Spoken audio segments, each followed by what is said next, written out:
Perkenalkan diri, nama Dede Hidayat, NPM 19744008, program studi D4 Teknologi Pembenihan Ikan. Di sini saya akan mensimulasikan cara atau teknik budidaya pembesaran, dan saya akan mengambil pembesaran ikan nila. Sebelum itu, tujuan dari pembuatan video ini untuk memenuhi tugas praktikum dari mata kuliah dasar-dasar budidaya perikanan. Baik, saya akan melanjutkan mensimulasikan teknik pembesaran budidaya ikan nila. Di sini saya akan mengambil dari beberapa literatur yang saya baca dari buku ataupun internet.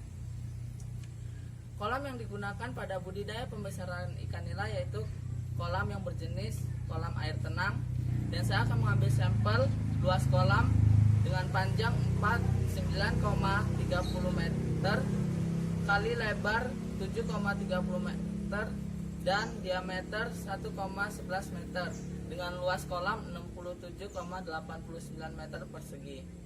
Tinggi kolam yaitu 120 cm.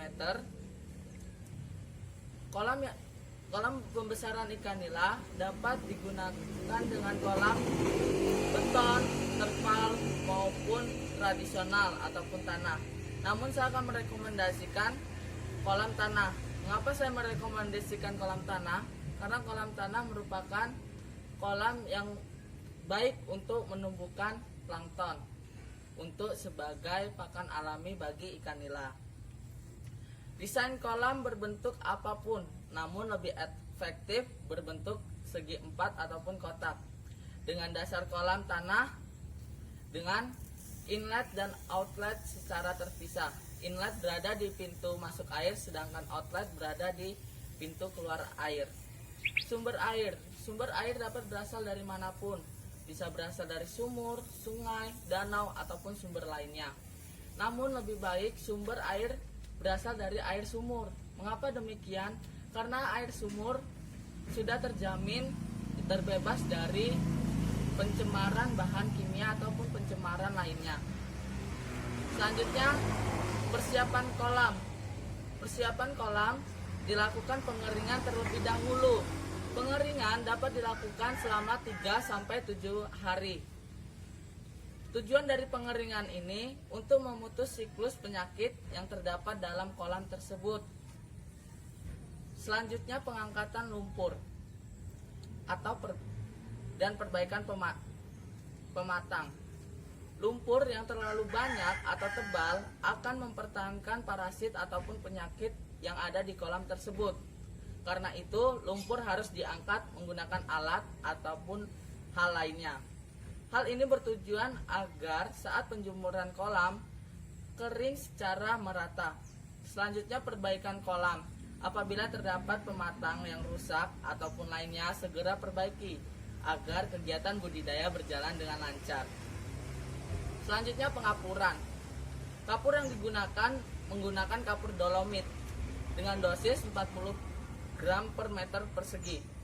Jumlah total kapur yang digunakan dengan luas kolam 67,89 meter persegi menjadi 2.716 gram kapur. Penggunaan pupuk. Pupuk yang baik menggunakan pupuk kandang agar penumbuhan plankton sebagai pakan alami bagi ikan akan tumbuh dengan baik dan pupuk kandang tidak merusak ekosistem.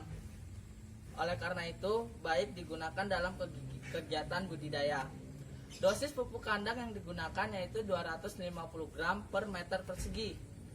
Jadi, jumlah total pupuk yang digunakan dengan luas kolam 67,89 meter persegi menjadi 16.900 gram.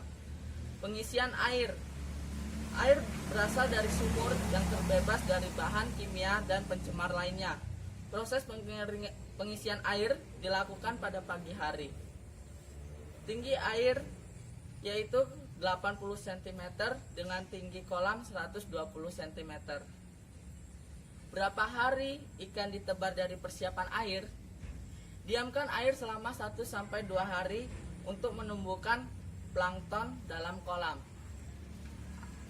Selanjutnya, tebar benih. Benih berasal dari balai ataupun tempat pembenihan ikan lainnya, dan benih dapat berasal dari hasil pemijahan sendiri dengan syarat kualitas benih yang baik untuk keberhasilan dalam budidaya pembesaran ikan nila tersebut. Selanjutnya, ukuran benih tebar.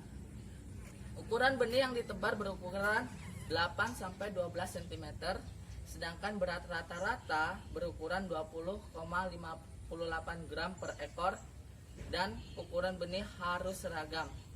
Ciri benih yang sehat: memiliki tubuh yang normal, tidak cacat, bergerak aktif, bebas dari hama dan penyakit, sangat respon terhadap pakan.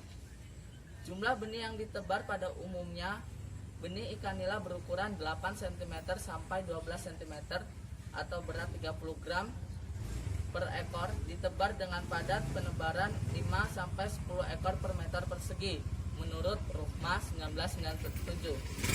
Jika padat tebar 5 ekor per meter persegi dengan luas kolam 67,89 meter persegi, jumlah total tebar yaitu 340 ekor.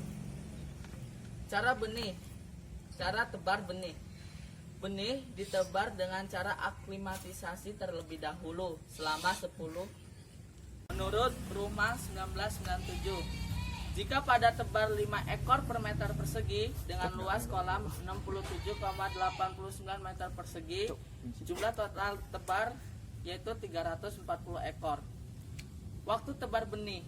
Waktu penebaran benih dilakukan di sore hari, tepatnya pukul 16.30, dikarenakan pada saat ini suhu sedang rendah sehingga tidak mengakibatkan benih ikan nila stres. Cara tebar benih.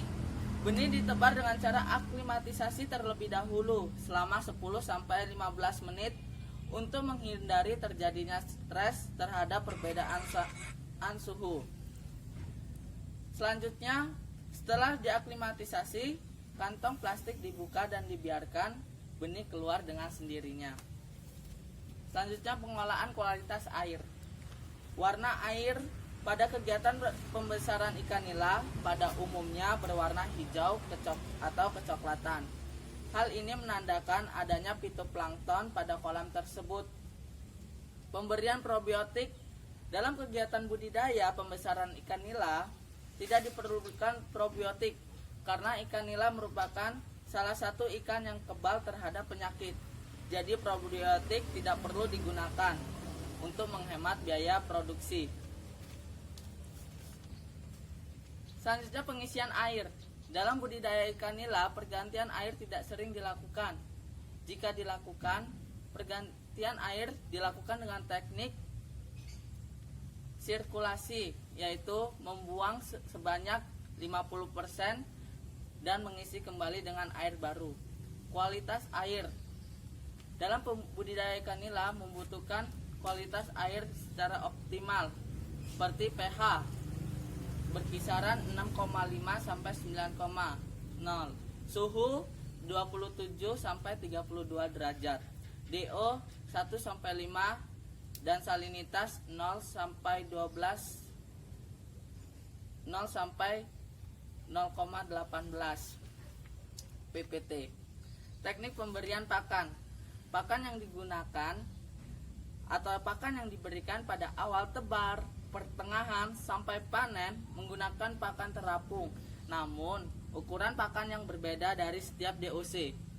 Berapa persen kandungan protein dalam pakan tersebut? Menurut Sunaryo 2010 mengemukakan pendapatnya dalam pembesaran ikan nila, pakan sebaiknya mengandung protein 24 sampai 30% sehingga pertumbuhan ikan nila berlangsung optimal. Sifat pakan. Pakan yang digunakan bersifat terapung. Hal ini dilakukan karena sesuai dengan sifat kebiasaan ikan pada saat memakan dan memudahkan mengetahui ikan sudah kenyang atau belum sehingga dapat menjaga kualitas air yang baik dari pencemaran pakan yang tersisa. Ukuran pakan. Ukuran pakan dapat disesuaikan dengan bukaan mulut pada ikan setiap DOC. Cara pemberian pakan. Pakan diberikan dengan cara ditebar di suatu tempat untuk membiasakan ikan memakan pakan yang diberikan di tempat tersebut. Hal ini dilakukan untuk mempermudah ikan dengan mencari pakan yang diberikan. Dosis pemberian pakan yaitu dosis yang pemberian pakan yaitu 5% per 14 hari dengan frekuensi 3 kali sehari. Total pakan selama pemeliharaan yaitu pada umumnya pemeliharaan berlangsung selama 2 bulan, membutuhkan pakan 48.700 gram atau 48,7 kg. Panen. Pada umur berapa ikan dipanen? Biasanya pada umur 60 hari atau sesuai dengan permintaan pasar. Cara panen. Cara panen dilakukan dengan menguras atau membuang air secara perlahan sehingga semua ikan berada di aliran komalir pada kolam. Jika seperti ini, ikan dapat diambil menggunakan jaring dengan mudah dan ditempatkan pada wadah pemanenan seperti keranjang atau lainnya.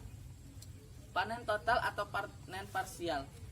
Panen total atau panen parsial dapat dilakukan, namun kembali lagi pada permintaan pasar ataupun konsumen yang membeli.